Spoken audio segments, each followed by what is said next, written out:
All right. I thought I was trying to make it a short, but instead I realized I had too much to say. So, okay. So basically, good morning first and foremost. Live from Brooklyn, New York. It's about 3:25, 3:26 a.m. And I'm on my way to work. You see the bus coming. That means the bus is, basically running on its schedule the way it should be. I should be leaving from this bus stop at about 3:33. Now, okay. And people say, Chris, why do you tell about your locations and what times? Because why hide anything about yourself that they already know? And then if you know that they're going to try to set you up or try to do something to you, then why hide anything about yourself? You're already linked to the internet cloud server that they're using to basically monitor people's neural networks. You already know all these things. If you're fully invested in God, you no longer give it power that they basically are watching and following you and doing all these things. You no longer give it power. They basically are hired hitmen and women to basically try to see if they can track through the judicial system, through the criminal system. You don't even worry about how they're trying to traffic you through digital sex system. You don't worry about that they're trying to traffic you or your children through the basically the child protective services system. Why? Because that's what they do. Remember, we're talking about principalities. We're talking about people who are basically being paid to actually help the elite get away with doing what they're doing. We're talking about people who don't realize they're being paid to basically help the elite have fun watching us go through the suffering that we're doing, because it's just like Hunger Games, right? And people don't realize that a lot of the films and the movies and the TV shows that are being produced and written and directed, they're based off of either ideas that's coming to fruition, or they're based off of real life events that are dramatized for viewer enjoyment. But they're all based off of real things that either has happened or are going to happen. Just like how it's not a coincidence that, like, if you're like me, you notice to some degree, whenever you experience gang stalking or targeting to some degree, you start to notice specific cars. First thing you do is you notice the people's energy around you. You notice their energy, right? After you notice their energy, then you notice, what are they driving? Once you take a note of certain things that they're driving, like for me, one thing I notice a lot are white cars, black tinted windows. White cars, black tinted windows. White cars, black tinted windows. I know for a lot, to speak on other things, certain things that's not necessarily, gang stalking related, they'll be like black cars, black tinted windows. But then that could also be like unmarked undercover cops as well, But anyway,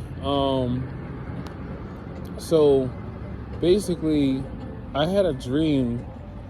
I'm not sure if it was dream manipulation or whatever the case may be, but I had a dream. I woke up about 2:45 a.m. Didn't necessarily have a beginning to it, just like how Inception. And I recently just rewatched Inception, right? And It's funny how Leonardo DiCaprio's character, he's like, you ever notice how in a dream you don't remember the beginning of it? You just kind of wake up in the middle of it. And then, it's crazy because, Inception is literally, it's like the most perfectly described, like, version of what dream manipulation truly is. Good morning. Oh, shit.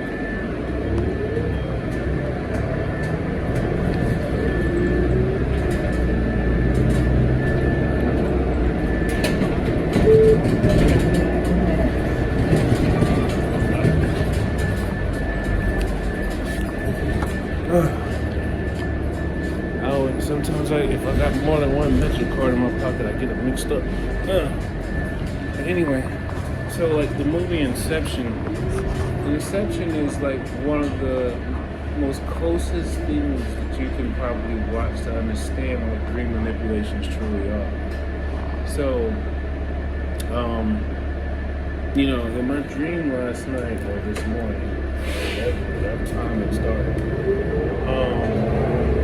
I was in this weird facility, and I don't remember noticing other things like whether there were tapes or capsules or whatever the case may have, whatever other things may have been in the area.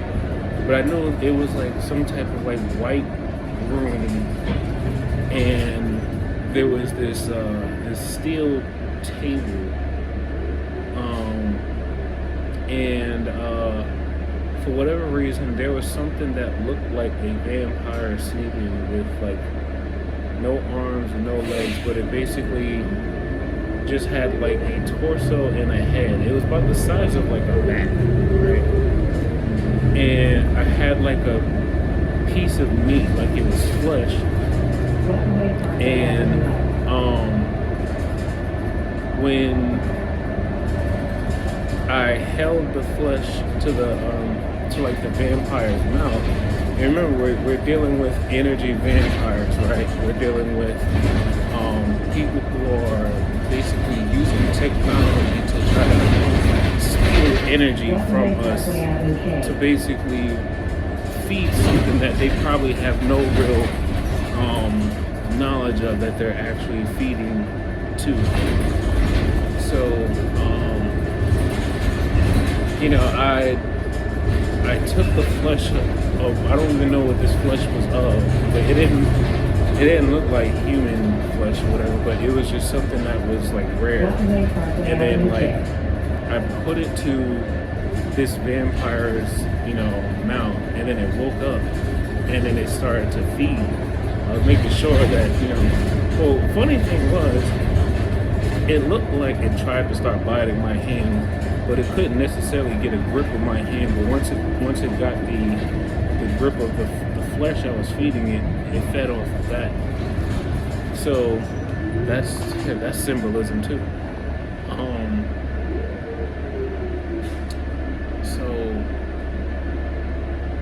I started to feed it. So while it was feeding, I found myself asking this thing.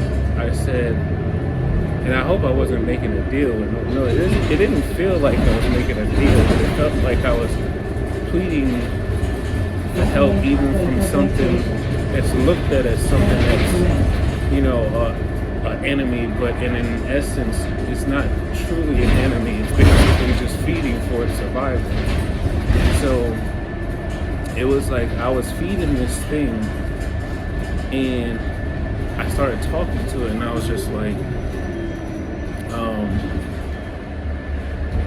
we're going to need your help. And even though you were seen as something like an enemy, but we have a common enemy.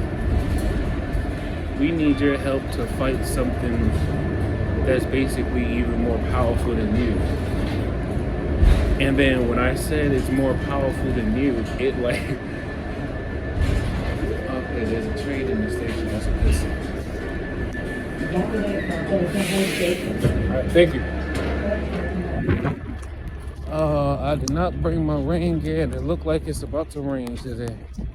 I should have read the report. But anyway,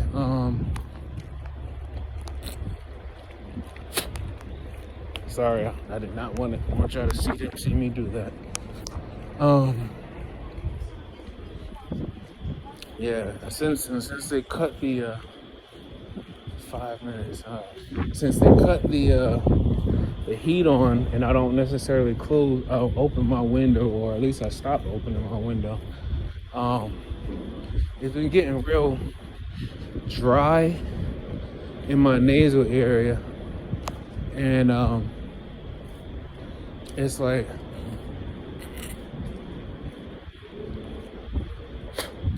I don't know if there's kind of like an infection in my nasal area, but this happens very rarely.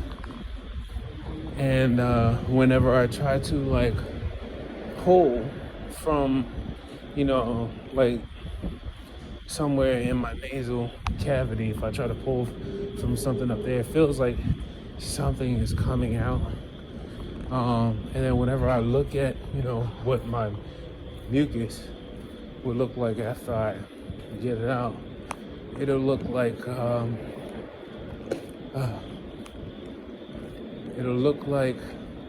something that's pretty much like,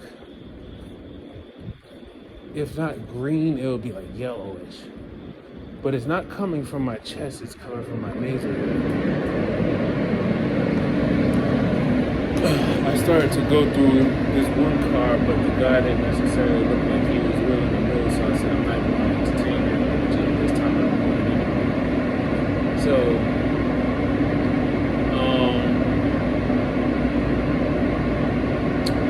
right. So I was talking to this thing, and while it was feeding, it was listening to me. So I was just like, we're going to need your help against an enemy that's a common enemy, but it's also more powerful than you. And the funny thing was, that thing, its eyes said, and then it basically stopped feeding and then tried to go back to sleep. I was like, wait. And then that's when I woke up.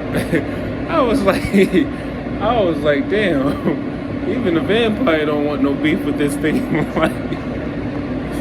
So then that's when I realized, I was like, yo, I think I even tried to plead with a creature that knows that even it is afraid of this beast that is basically trying to cross over into our world, and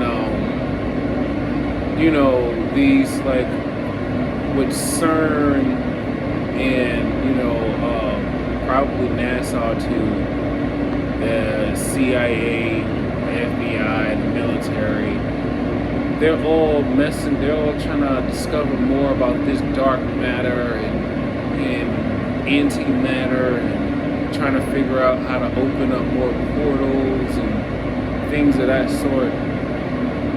I realized we as target individuals, we're going to need to find more ways to increase our vibrational frequency, because we need to increase the light that's in us. We need to become as bright as we possibly can, and we cannot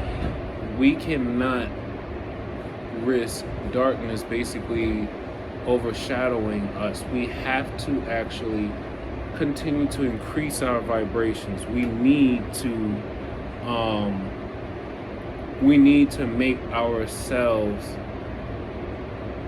brighter than everything that is working and operating in this world against us, because that's the only way. We can't be quiet. We can't, be afraid of losing our life. We can't be afraid of going to jail or prison, because if we show fear, we're lowering our frequency, and then we're also not letting God see that we're willing to sacrifice our flesh so that we can be enriched and blessed in more ways than we can even truly understand. But yeah, I realize that we are definitely in a time where we have to actually re-strengthen that bond with the creator of all matter and all life in this universe and in these dimensions. Because these Luciferians, these secret societies, the upper echelons, the upper parts of the pyramids of the secret societies, they're basically trying to bridge the gap between, let's call it Dante's Inferno and then the real world. They're trying to bridge the gap. Because honestly, with the technology that we have, and what they're actually trying to do it's entirely way too much. It's way too much with what humanity is doing. But at this point, I don't even think it's truly humanity that's actually doing it, but it's actually things that has taken host of human flesh and are operating in a very let's call it a concealed manner. This is why I'm reading Paradise Lost. This is why I'm basically reading a lot of scripture and trying to understand, like the book of Enoch, and understand what the fallen angels and what each of them were responsible for when it comes to the fall of mankind. So. Yeah, I just wanted to tell you about my dream, and then I don't know, maybe some of you have had this same dream before. So, all right. On that note, take life one breath, one thought, one step, one day at a time.